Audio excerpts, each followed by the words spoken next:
నమస్తే, welcome to Sunday special debate. YCP నేతలంతా కూడా కూటమి ప్రభుత్వం వచ్చిన తర్వాత రెండు మార్గాలు, గతంలో చేసిన కబ్జాలు, ఇప్పుడు పరారీలు.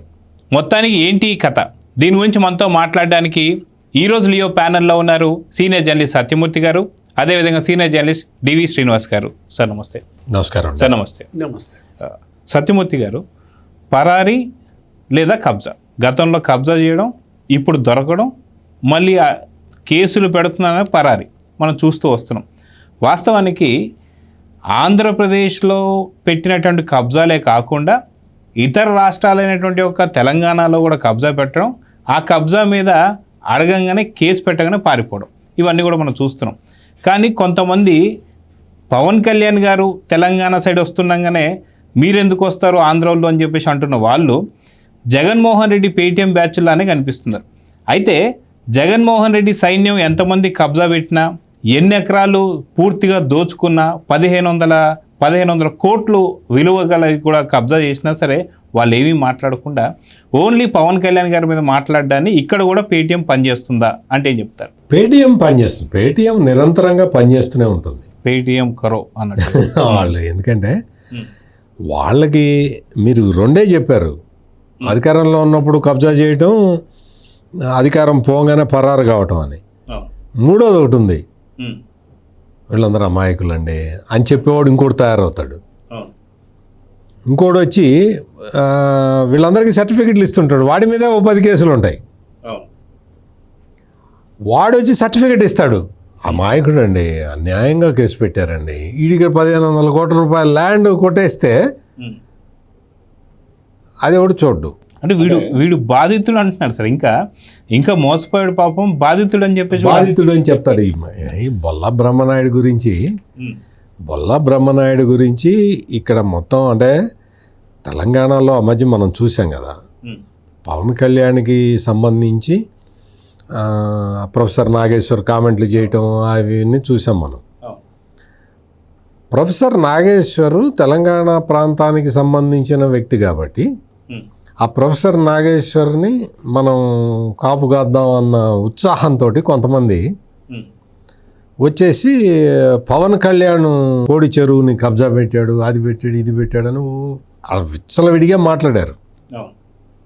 పవన్ కళ్యాణ్ వచ్చి క్లియర్ కట్గా చెప్పాడు,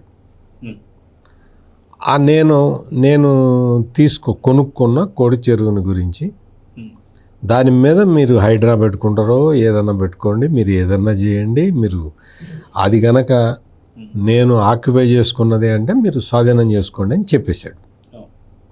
అయిపోయిందా? ఈ వైసీపీ నాయకుడు జగన్మోహన్ రెడ్డికి చాలా క్లోజ్గా సన్నిహితంగా ఉండే ఈ బొల్ల బ్రహ్మనాయుడు ఏం చేశాడు తెలుసా?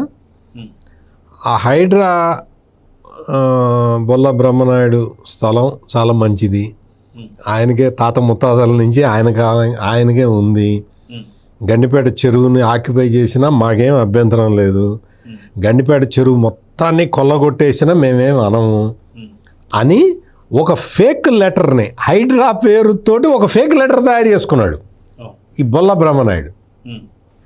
మీరు చూడండి, మీరు పవన్ కళ్యాణ్ ఏమో హైడ్రాని పంపించి మీరు చూసుకోండి కావాలంటే అని ఆయన అంటాడు, ఈయనేమో నాకు హైడ్రా వాళ్ళు సర్టిఫికెట్ ఇచ్చేశారు, ఒరిజినల్ సర్టిఫికేట్ మొత్తం అన్ని ఫేకే, మొత్తం అంతా ఫేకే. హైడ్రా అట్లా ఎందుకు ఇస్తుంది సర్టిఫికెట్లు? ఈ ఫేక్ సర్టిఫికెట్లు పెట్టేసి నేను చాలా సిన్సియర్ అండి, నాకు హైడ్రా కూడా సర్టిఫికెట్ ఇచ్చిందండి అని ఫేక్ సర్టిఫికెట్ చూపిస్తాడు ఈ బొల్ల బ్రహ్మనాయుడు. పారిపోయి ఎక్కడెక్కడ తిరిగాడో, ఒకడు ఆ లిక్కర్ కుంభకోణంలో ఒకళ్ళు శ్రీలంక పారిపోతుంటే పట్టుకొచ్చారు, ఇంకొకళ్ళు కర్ణాటక తమిళనాడు బార్డర్లో శుభ్రంగా స్పా సెంటర్లో మసాజ్ చేయించుకుంటుంటే దొరికాడు. ఇట్లా ఒక్కొక్క చోట దొరికారు కదా. ఈ బొల్ల బ్రహ్మనాయుడు కాంచీపురంలో దొరికాడు. అంటే ఎక్కడెక్కడ తిరుగుతున్నారో చూడండి. వీళ్ళందరూ ఎమ్మెల్యేలు చేశారు, పెద్ద పెద్ద ప్రజాప్రతినిధులు, ఇటువంటి దరిద్ర పనులు చేసి భూ ఆక్రమణలు చేసి పారిపోవటం, పిల్లల్ని వదిలేసి పారిపోవటం. ఎక్కడికి పారిపోతాడు? ఎంతకాలం పారిపోతాడు? మళ్ళీ పట్టుకొచ్చారు. ఆ పట్టుకొచ్చింది ఆంధ్ర పోలీసులు కాదు కదా, తెలంగాణ పోలీసులు పట్టుకొచ్చారు. తెలంగాణ పోలీసులు పట్టుకురాగానే బొల్ల బ్రహ్మనాయుడు అమాయకుడు అండి. బొల్ల బ్రహ్మనాయుడు అంటే మీకు గుర్తుండే ఉంటుంది, వినుకొండలో 2 రౌడీ షీటర్లు ఒకళ్ళొకళ్ళు పొడుచుకొని చచ్చిపోతే రషీద్ ఎవడో ఇక ఆ రౌడీ షీటర్ల పేర్లు కూడా మనం ఎక్కడ గుర్తుపెట్టుకోవాలి. ఈ బొల్ల బ్రహ్మనాయుడు పేరు గుర్తుపెట్టుకోవడం కష్టం. ఆ జగన్మోహన్ రెడ్డి వెళ్ళాడు వాళ్ళని పరామర్శించడానికి. అంటే అంత క్లోజు బొల్ల బ్రహ్మనాయుడు జగన్మోహన్ రెడ్డికి అంత సన్నిహితుడైన బొల్ల బ్రహ్మనాయుడు జగన్కి చెప్పకుండా కబ్జా పెడతాడా గండిపేట చెరువుని కబ్జా. ఇంకొకటి ఏంటో తెలుసా, ఈ ఫేక్ స్టాంపులు ఇవన్నీ తయారు చేయటానికి ఒకడు రాధాకృష్ణ అని అతని పేరు. అతను ఇందులో చాలా నిష్ణాతుట్ట. అతన్ని తీసుకొచ్చి బొల్ల బ్రహ్మనాయుడికి పరిచయం చేసింది ఎవడంటే కడప జిల్లా YSR Congress party senior leader. అతను కూడా వేస్తారు ఇప్పుడు, ఎందుకంటే ఈ ఫేక్ ముఠాతోటి వైసీపీ నాయకుడికి సంబంధం. ఫేక్ స్టాంపులు, ఫేక్ డాక్యుమెంట్లు, గవర్నమెంట్ ఆఫ్ తెలంగాణ ముద్రలు తయారు చేసే బ్యాచ్ ఇదంతా ఫేక్ ముద్రలు. ఈ ఫేక్ ముద్రలు తయారు చేసే బ్యాచ్కి YSR Congress party senior leader ఉన్నాడు ఇందులో. అతను కూడా అరెస్ట్ అయిపోతున్నారు. అంటే మీకు చూడండి, ఎక్కడ ఫ్రాడ్ జరిగినా, ఎక్కడ ఈ తప్పుడు గవర్నమెంట్ స్టాంపులు గింపులు తయారు చేసే ముఠా ఉన్నా, ఎక్కడ మీకు ఈ ఫేక్ నోట్లు జాలీ నోట్లు దొరికినా, ఎక్కడ డ్రగ్స్ దొరికినా వెనక. సో డివిఎస్ గారు, వాస్తవానికి ఇందాక సత్యమూర్తి గారు కూడా చెప్తున్నట్టు పేటీఎం అనేది ఓన్లీ ఆంధ్రప్రదేశ్లో కాకుండా తెలంగాణలో కూడా వర్క్ అవుతుంది, చాలా బాగా వర్క్ అవుతుంది అని చెప్పేసి అంటున్నారు. సో కవిత గారు చూసుకునేసరికి పవన్ కళ్యాణ్ గారి మీద తప్ప మిగతా ఎవరి దగ్గర చూస్తారు. గతంలో మనం చూసాం ఏపీ లిక్కర్ స్కామ్కి సంబంధించి రాజ్కాస్ రెడ్డి ఎన్ని ఎకరాలు కొన్నాడు. అదేవిధంగా చూసుకుంటే ఇక్కడ సినిమాలు తీశాడు. అదేవిధంగా చూసుకుంటే రాజ్కాస్ రెడ్డి కాకుండా చాలామంది, అటు వాసుదేవరెడ్డి కావచ్చు, మిగతా కావచ్చు, చాలామంది ఇక్కడ ఆస్తులు కొన్నటువంటి సంగతి అందరికీ తెలిసిందే. అంటే ఎప్పుడైతే వైసీపీకి సంబంధించి లింక్ ఉన్న వాళ్ళు కొనుక్కుంటే అది తెలంగాణ భూమిపుత్రుల భూమి కాదా, పవన్ కళ్యాణ్ గారికి సంబంధించిన మాత్రమే భూమిపుత్రుల అంటే ఏం చెప్తారు? అంటే బొల్ల బ్రహ్మనాయుడు ఇవాళ తెలంగాణ భూమిపుత్రుడా? అంటే ఇప్పుడు బొల్ల బ్రహ్మనాయుడు గండిపేట చెరువు కబ్జా, ఈ కెమెరాలు అక్కడికి వెళ్ళలేదే. కోడి చెరువుకి వెళ్ళినటువంటి కెమెరాలు బొల్లాపేట చెరువుకి వెళ్ళవనున్నాయా? అది గండిపేట చెరువా బొల్లాపేట చెరువా?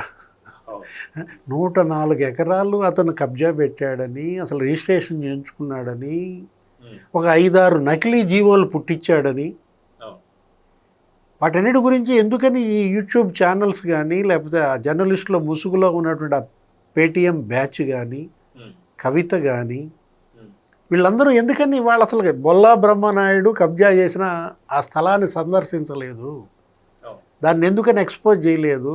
అంటే అది మామూలు అంశం కాదు కదా. దగ్గర 1500 కోట్ల విలువైన భూమి అంటున్నారు. ఇప్పుడు దొరికాడు అతను, ఎవరు? బ్రహ్మనాయుడు.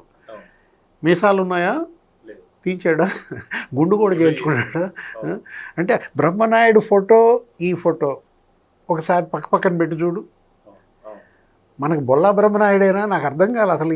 అక్కడ ఏదో కూర్చుని ఉన్నాడు పోలీస్ స్టేషన్, ఏదో మొత్తానికి బయట కూర్చుని మంచి షర్టు, బ్రహ్మాండం కలర్ఫుల్ షర్ట్ వేసాడు. కానీ అంటే ఇప్పుడు నేనంటోంది అదే, పవన్ కళ్యాణ్ ఏమన్నా నకిలీ జీవోలు పుట్టించాడా? నకిలీ జీవోలు పుట్టించాడు. అసలు స్టాంపులు వాళ్ళే తయారు చేశారు. 31 డాక్యుమెంట్లు దొరికాయంట, ఒక 14 స్టాంపులు దొరికాయంట. తప్పుడు. అంటే ఇప్పుడు తెలంగాణ వాళ్ళు, లేకపోతే ఈ బీఆర్ఎస్ కానీ, లేకపోతే ఈ మొత్తం ఈ మాట్లాడిన గొంతులన్నీ బ్రహ్మనాయుడు కబ్జాపై ఎందుకని పెగలలేదు? ఆయన ఉన్నారు, జగన్మోహన్ రెడ్డి మేనమా, కమలాపురం మాజీ ఎమ్మెల్యే, విజయమ్మ తమ్ముడు ఎవరైనా రవీంద్రనాథ్ రెడ్డి, కబ్జా. వెళ్ళారా కవిత? లేదు. ఈ కెమెరాలు కోడి చెరువు వెళ్ళిన కెమెరాలు మరి రవీంద్రనాథ్ రెడ్డి చేసిన కబ్జాని ఎందుకని చూపించలేదు? ఇప్పుడు అతను ఆమె ఎవరు? నీరజారావు. ఆమె పోరాటం ఎప్పటి నుంచి చేస్తోంది? మా నాన్న ఇచ్చిన భూమి, అక్కడ ఏదో హాస్పిటల్ పెడదాం అనుకుంటున్నాం, అది సైనికులకు సంబంధించింది.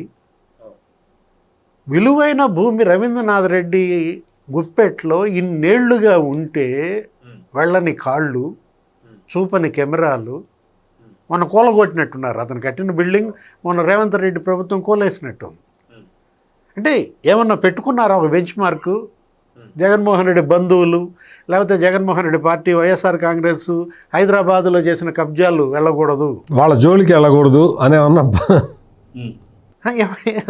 అదేంటి అసలు? ఇప్పుడు పవన్ కళ్యాణ్ స్పష్టంగా చెప్పాడు, సవాల్ చేశాడు. అది గనక కబ్జా, ఆక్రమణ గనక తెలంగాణ ప్రభుత్వం రుజువు చేస్తే ఇచ్చేస్తున్నాను అన్నాడు. ఇప్పటికిప్పుడు ప్రకటిస్తున్నాను అంటే, ఇప్పుడు ఇవాళ కవిత కూడా మాట్లాడుతూ మళ్ళీ ఈరోజు కూడా ఆమె ప్రెస్ మీట్ పెట్టి కోడి చెరువు గురించి మాట్లాడుతుంది, పవన్ కళ్యాణ్ గురించి మాట్లాడుతాను. గండిపేట చెరువు పెద్దదా, కోడి చెరువు పెద్దదా అండి? అంటే 104 ఎకరాలు పెద్దదా, 10 ఎకరాలు పెద్దదా అంటే ఏది ఇవాళ ఇక్కడ అంటే ఏంటంటే వీళ్ళు ఒక హిడెన్ ఎజెండాతో పనిచేస్తున్నారు. కేవలం ఏంటంటే బీఆర్ఎస్, వైఎస్ఆర్ కాంగ్రెస్ ఇవాళ కూడా బలుక్కుని ఏది ఎన్డీఏని టార్గెట్ చేయాలి. జగన్మోహన్ రెడ్డికి అంత సీన్ లేదు. పెద్ద బీఆర్ఎస్, పిల్ల బీఆర్ఎస్. పెద్ద బీఆర్ఎస్, పిల్ల బీఆర్ఎస్. అంటే ఇప్పుడు మనం తీసుకుంటాం అదే. అటు రవీంద్రనాథ్ రెడ్డి కబ్జాలు, ఇటు బొల్లా బ్రహ్మనాయుడు కబ్జాలు, సుబ్బారెడ్డి ఎంత కొట్టాడు ఔటర్ రింగ్ రోడ్లో. అప్పట్లో రాజశేఖర రెడ్డి హయాంలో వైవి సుబ్బారెడ్డి అష్టవంకర్లు ఆయన కోసమే తిప్పాడని. ఔటర్ రింగ్ రోడ్డు మొత్తం అంతా కూడా సుబ్బారెడ్డి లేకపోతే రాజశేఖర రెడ్డి బంధువులు. ఏమయ్యారు వీళ్ళంతా అప్పట్లో? అంటే వైఎస్ కుటుంబం లేకపోతే జగన్మోహన్ రెడ్డి బంధువులు, వైఎస్ఆర్ కాంగ్రెస్ పార్టీ వాళ్ళు తెలంగాణ భూమిపుత్రుల. అటు ఆంధ్రప్రదేశ్ భూమి వాళ్ళే మడిచిపెడతారు, తెలంగాణ భూమి వాళ్ళే దున్నేస్తారు. అసలు ల్యాండ్ మాఫియా, దానికి అసలు పార్టీతో సంబంధం ఏంటి? ఇది పేదల భూమి, ఎవరు కబ్జా చేసినా ఇవాళ తెలంగాణ ప్రజల యొక్క సంపద. అది నిజంగా తెలంగాణ వాయిస్ అయితే, ప్రజల యొక్క వాయిస్ అయితే కబ్జాలపైన ధ్వజమెత్తాలి, ఒక ఉద్యమం తీసుకోవాలి దీనిపైన. మరీ ముఖ్యంగా రాయలసీమ నుంచి వచ్చిన వాళ్ళు పెడుతున్న కబ్జాలు ఎక్కడున్నాయో బయటికి తీసి ఉద్యమం చేయి కవిత, ఉద్యమం చేయి. ఎక్కడో దాకెందుకు? అయ్యప్ప సొసైటీ ఎన్ని స్థలాలు ఇవాళ వాళ్ళ చేతుల్లో ఉన్నాయి, ఇప్పటికి కూడా వెళ్ళగలరా ఆ స్థలాల్లోకి? మొత్తం అదొక్కటే కాదు, మొత్తం హైదరాబాద్ అంతా గుప్పెట పట్టారు. ముందు వాటి సంగతి చూడండి. ఆ ఉక్కు పిడికిళ్ళ నుంచి ముందు ఈ భూముల్ని విముక్తం చేయండి. అది వదిలేసి టార్గెట్ పవన్ కళ్యాణ్ అంటే పవన్ కళ్యాణ్ తిడితే హీరోలు అయిపోతారా?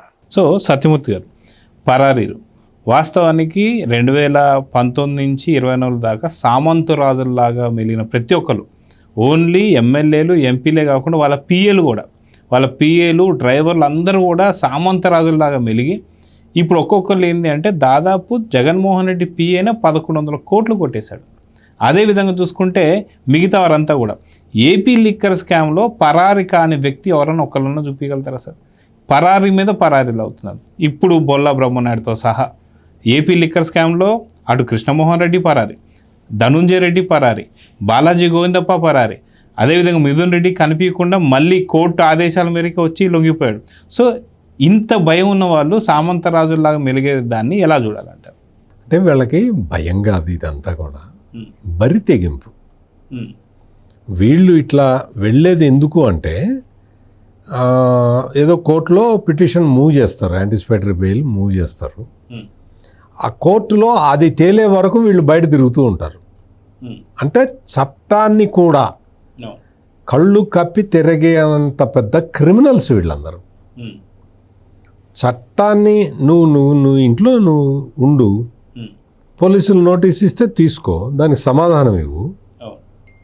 కానీ అంటే పోలీసుల్ని ఫేస్ చేయటానికి, పోలీసుల్ని ఇచ్చిన నోటీసుని తీసుకొని దానికి సమాధానం ఇవ్వటానికి వీళ్ళకి ఒక రకమైన భయం ఉండి వీళ్ళు ఏం చేస్తారంటే కోర్టుల్ని ఆశ్రయిస్తారు, కోర్టులకి చెప్తారు ఏదో అది ఇది మొత్తం అంతా వాళ్ళ ఇదంతా చెప్తారు.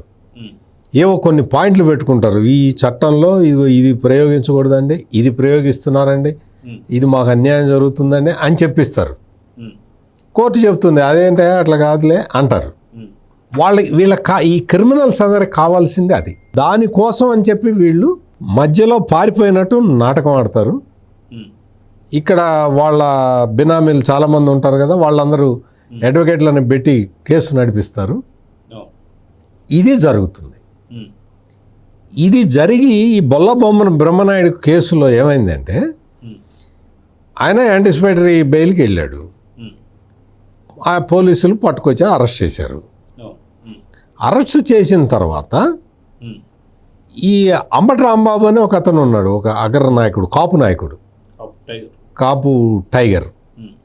ఆ కాపు టైగర్ ఏం చెబుతాడంటే, మరి కాపు టైగరు బొల్ల బ్రహ్మనాయుడిని ఎందుకు సపోర్ట్ చేశాడండి? కాపు టైగర్ కదా, మరి కాపుల్ని సపోర్ట్ చేయాలి కదా, మరి బొల్ల బ్రహ్మనాయుడిని ఎందుకు సపోర్ట్ చేస్తున్నాడు? ఇది ఒక పెద్ద ఇది కనుక్కోవాలి, అంబటి రాంబాబునే కనుక్కోవాలి. అంటే బొల్ల బ్రహ్మనాయుడు క్యాస్ట్ ఏంటి, ఆయన కూడా ఈ బొల్ల బ్రహ్మనాయుడు కూడా కాపేనా, కాపు టైగరు ఈయన ఎందుకు సపోర్ట్ చేస్తున్నాడని ఆ కాపు టైగర్ చెప్తాడు. ఆ బొల్ల బ్రహ్మనాయుడు యాంటిసిపేటరీ బెయిల్కి అప్లై చేస్తే కోర్టు తీర్పు చెప్పే లోపలే అరెస్ట్ చేస్తారండి అంటాడు. నువ్వు మంత్రిగా ఉన్నప్పుడు ఎంతమందిని అరెస్ట్ చేయించావు? వాళ్ళు అసలు అరెస్ట్ కేసు కూడా లేకుండా అరెస్ట్ చేయించావు కదా. నీకు మాత్రం కేసు లేదు, ఎఫ్ఐఆర్ కూడా కాకుండానే అరెస్ట్ చేయించావు కదా. అది మాజీ ముఖ్యమంత్రి. నీకు ఎవరు మాజీ ముఖ్యమంత్రి అందరినీ ఎంతమందిని అరెస్ట్ చేయించాడో.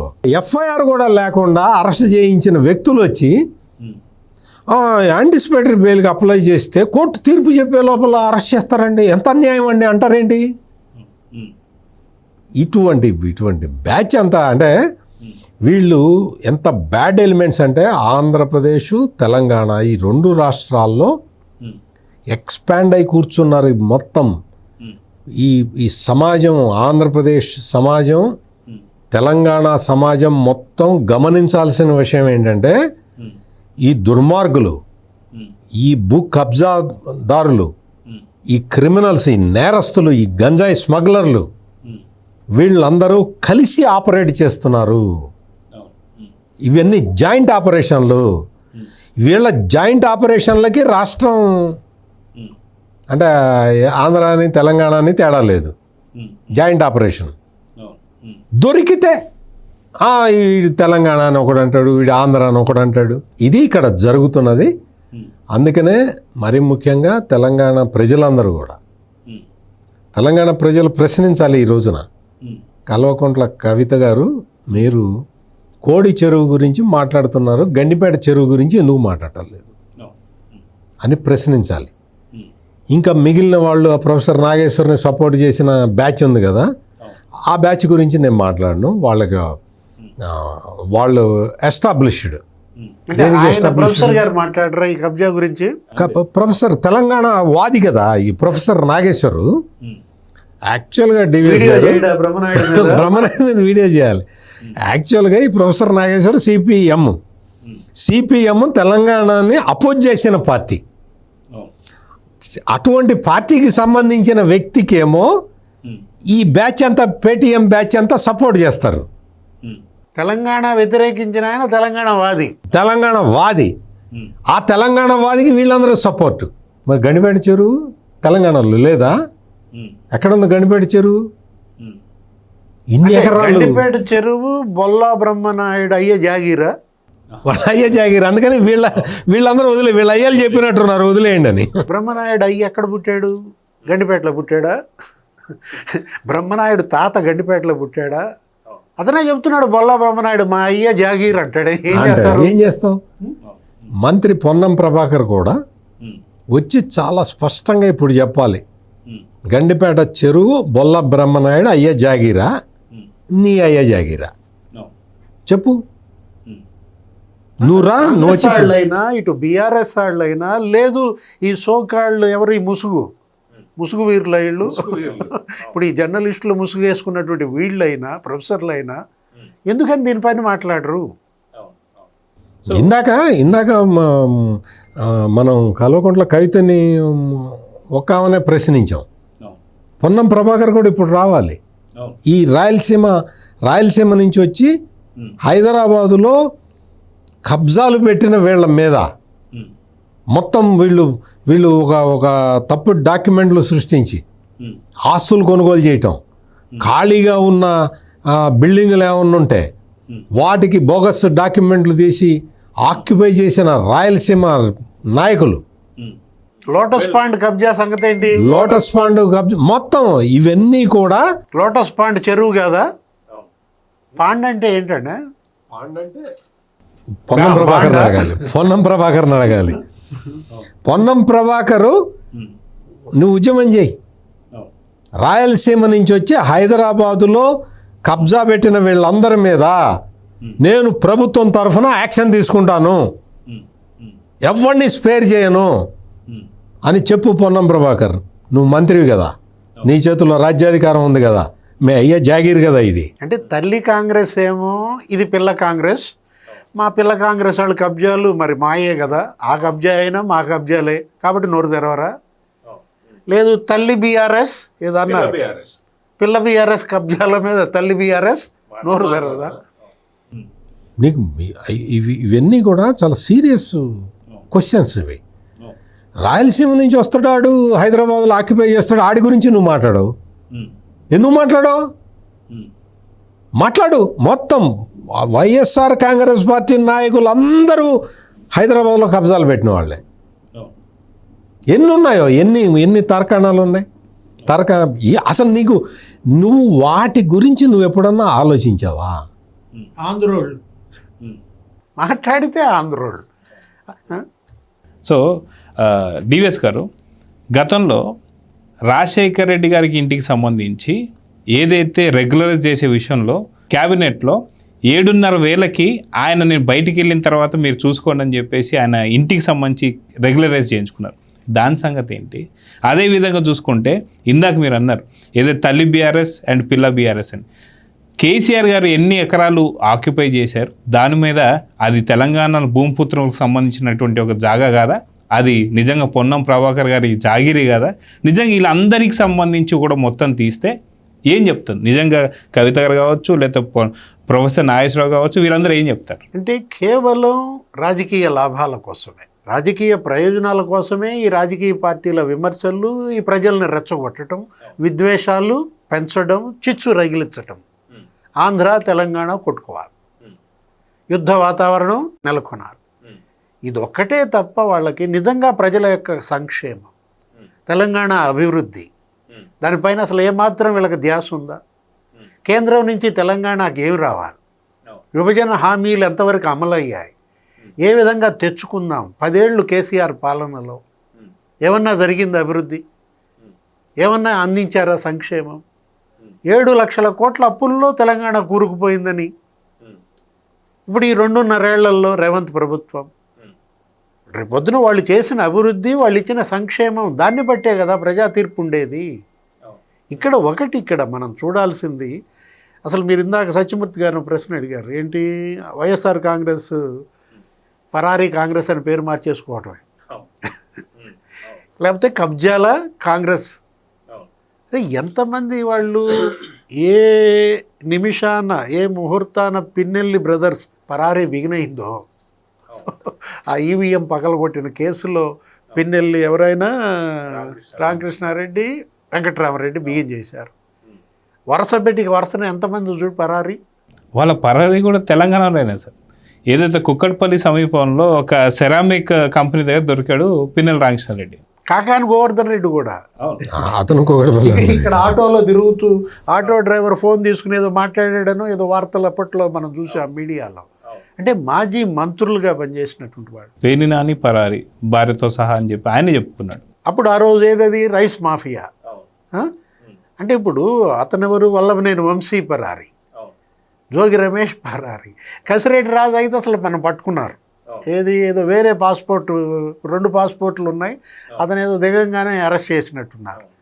మొత్తం అందరూ ఇవాళ పరారీ అంటే చెవిరెడ్డి భాస్కర్ రెడ్డి, అవును, బాలాజీ గోవిందప్ప, అతను వెంకటేష్ నాయుడు, వాళ్ళిద్దరు కలిసి ఏదంటే శ్రీలంక పోతున్నారు. విమానం ఎక్కబోయే వాళ్ళు పట్టుకొచ్చారు. అంటే ఎంతమంది వీళ్ళు ఎందుకు పరారీ అంటే దోచుకోవటం, కబ్జాలు చేయటం, మాఫియా, ల్యాండ్ మాఫియా, లేకపోతే sand mafia, wine mafia, mine mafia. ఇప్పుడు కేసులు పడేసరికి ఇప్పుడు మరి పోలీసులు వచ్చేసరికి పరారీ. అంటే మొత్తం అక్కడ పిన్నెల్లి బ్రదర్స్ దగ్గర నుంచి ఇప్పుడు ఈ బ్రహ్మనాయుడు దాకా మొత్తం పరారీయేనా? పారిపోయే వాళ్ళు మీరేం ప్రజాప్రతినిధులు, మీరేం నాయకులు, నాయకులుగా చెప్పుకునే నైతికత వీళ్ళకుందా? అంటే నకిలీ జీవోలు ఏంటి అసలు?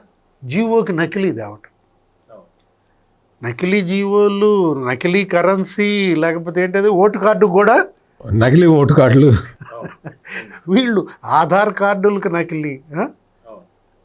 అంటే నకిలీ కాంగ్రెస్ పార్టీయా? అది కూడా కరెక్టే, అసలు వాళ్ళ పార్టీ కాదు కదా, శివకుమార్ పెట్టిన పార్టీ. వాళ్ళ దుంపదేగా. హైడ్రా కూడా మాకేం అబ్జెక్షన్ లేదని ఇచ్చినట్టు ఫోర్జరీ చేశారు. అసలు ఆ రోజు అయితే central election commissioner Rajiv Kumar ఆశ్చర్యపోయాడు. ఏదో ఎలక్షన్కి ముందు ఐఏఎస్లు ఐపీఎస్లతో మీటింగ్ పెట్టి ఒక ఐఏఎస్ని లేచి నుంచోమన్నాడు. నీ లాగిన్ పాస్వర్డ్ నీ దగ్గర ఉందా అని అడిగాడు. ఆయన బెత్తరపోయాడు. ఏంటి ఇంత మాట, ఇంతమంది ఐఏఎస్లు ఐపీఎస్ల మధ్య నన్ను సిఈసి క్వశ్చన్ వేయటం ఏంటని.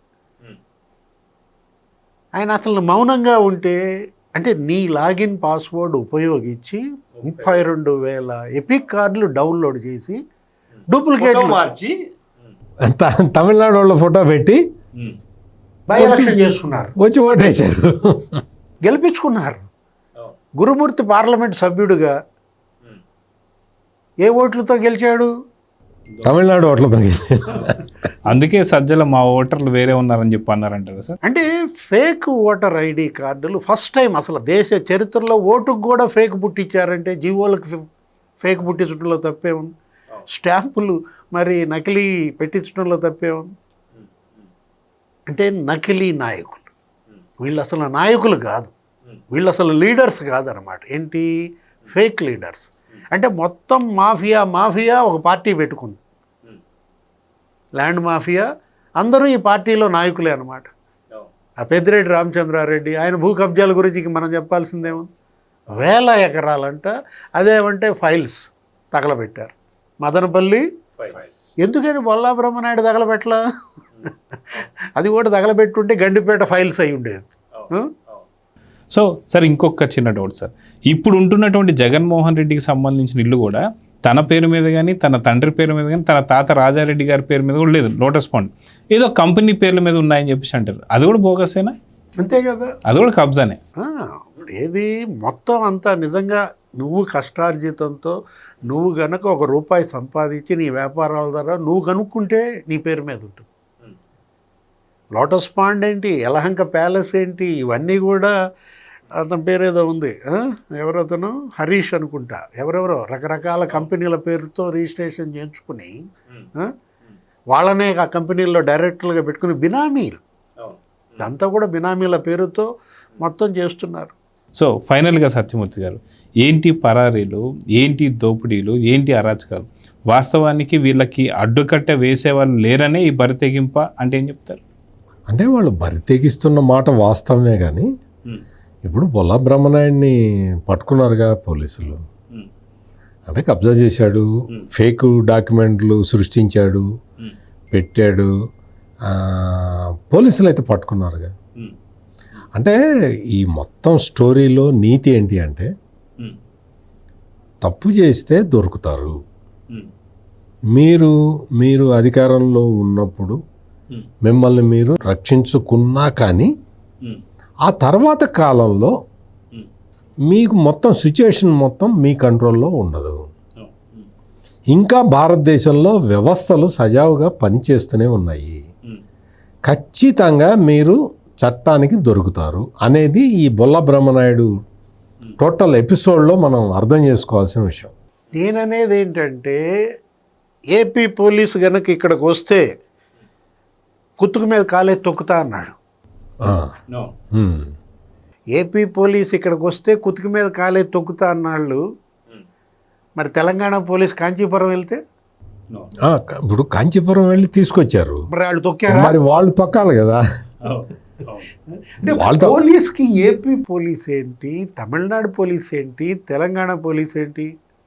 ఇప్పుడు కబ్జాలకి ఆంధ్రప్రదేశ్ కబ్జా, తెలంగాణ కబ్జా, కర్ణాటక కబ్జా అని వదిలేస్తారా? రిలాక్సేషన్ ఉంటుందా? ఇప్పుడు వైసీపీ వాళ్ళు వచ్చి గండిపేట చెరువుని కబ్జా పెట్టారు, వాళ్ళకి మరి ఈ బుడ్డర ఖాన్లందరూ ఎగ్జామ్షన్ ఇచ్చారా? పర్లేదు వేసుకోండి, కొట్టేయండి, మందే గండిపేట చెరువు మా అయ్యే జాగీరే కదా, మీరు కబ్జా పెట్టండి అన్నారా? జగన్మోహన్ రెడ్డి అనొచ్చుగా తెలంగాణ పోలీస్ కుత్తికి మీద కాలే తొక్కుతా మా బ్రహ్మనాయుడిని అరెస్ట్ చేస్తే. అదే అంటే వీళ్ళు ఏంటి అంటే కేవలం రాజకీయ స్వార్థంతో మాత్రమే ప్రవర్తించే మనుషులు. వీళ్ళకి ల్యాండ్ మీద అంటే వీళ్ళు భూమి పుత్రులు అంటే అర్థం ఏంటి అంటే వాళ్ళ భూమిని వాళ్ళు పరిరక్షించుకునే వాళ్ళు. భూమిని ఎవడైనా కబ్జా పెట్టడానికి వస్తే వాళ్ళని తరిమి కొట్టేవాళ్ళు. అట్లా ఉండకుండా వీళ్ళు ఏం చేస్తున్నారంటే భూమి పుత్రుల పేరుతోటి రాజకీయ నాటకాలు ఆడుతున్నారు.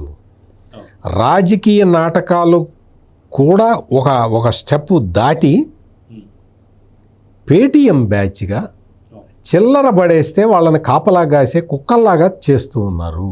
ఇది తప్పు. నీకు కోడి చెరువు మీద నీకు ఎంత ప్రేమ ఉందో గండిపేట చెరువు మీద అంతకన్నా 100 రెట్లు ఎక్కువ ప్రేమ ఉండాలి. నువ్వు చూపించట్లేదు, పక్షపాతం చూపిస్తున్నావు. కోడి చెరువు దగ్గరికి వెళ్ళి అక్కడ 2 బీరు బాటిల్స్ చూపించావు, మరి గండిపేట చెరువు దగ్గర ఏమైంది? గండిపేట చెరువు నకిలీ జీవ్ ఏది? 2 బీరు బాటిళ్ళు ఆ గ్రౌండ్లో, ఆ పవన్ కళ్యాణ్ స్థలంలో కూడా కాదు అది, ఆ పక్కన బయట అక్కడ 2 ఖాళీ బీరు సీసాలు దొరికితే ఆ 2 బీరు సీసాలు ఇట్లా చూపిస్తూ వామ్మ పవన్ కళ్యాణ్ ఈ పనులు కూడానా అమ్మ అని అంత పెద్ద వేషాలు వేసిన వాళ్ళు గండిపేటలో మరి ఇంత పెద్ద స్థలం కొట్టేస్తే అది దొంగ డాక్యుమెంట్లు సృష్టించి తెలంగాణ ప్రభుత్వం దాని మీద గుద్దుకొని వాళ్ళు తీసుకుంటే హైడ్రా వేసుకొని నాకేం అభ్యంతరం లేదని రాసి ఇచ్చినట్టు లెటర్ తీసుకొస్తే ఈ పార్టీకి మీరందరూ కలిసి వెళ్ళి అక్కడ ధర్నా చేయాలా వద్దా? ఒకటే క్వశ్చన్. కల్వకుంట్ల కవిత, పొన్నం ప్రభాకరు, కేటీఆర్, హరీష్ రావు, ఈ ప్రొఫెసర్ నాగేశ్వరు, ఈ కోడిబుర్ర కేతిగాళ్ళు వీళ్ళందరూ వెళ్ళి అక్కడ ధర్నా చేయాలా వద్దా? ఒకటే క్వశ్చన్, స్ట్రైట్ క్వశ్చన్. భూమిని కాపాడుకోవాలా వద్దా? కోడి చెరువు పవన్ కళ్యాణ్ ఇచ్చేస్తా అన్నాడు, నేను హైడ్రాని పంపించుకోండి, చూసుకోండి, కాగితాలు చూసుకోండి అన్నాడు. ఈ కోడిబుర్ర బ్యాచ్ ఏం చేస్తారు? పవన్ కళ్యాణ్ చూడు ఇదిగో ఎలక్షన్ అఫిడవిట్లో కూడా చెప్పాడు, కబ్జా చేసిన ల్యాండ్ ఎవడన్నా ఎలక్షన్ అఫిడవిట్లో పెడతారా అని జనసేన వాళ్ళు అడుగుతూ ఉంటే ఒక్కడు సమాధానం చెప్పడు, పిన్ డ్రాప్ సైలెన్స్. ఈ దొంగ జీవోలతోటి, దొంగ డాక్యుమెంట్లతోటి కబ్జా పెట్టే బొల్ల బ్రహ్మనాయుడు లాంటి వాళ్ళు దీన్ని ఎలక్షన్ అఫిడవిట్లో చూపించరు. బొల్ల బ్రహ్మనాయుడు చూపించాడా ఈ కబ్జా చేసిన ల్యాండ్ని? అఫిడవిట్లో చూపించరు, దొంగది కాబట్టి. ఇది అది ఒరిజినల్ది కాబట్టి పవన్ కళ్యాణ్ చూపించాడు. ఇది తేడా. ఈ తేడా గమనించిన వాళ్ళనే కోడి బుర్రగాళ్ళు అనేది.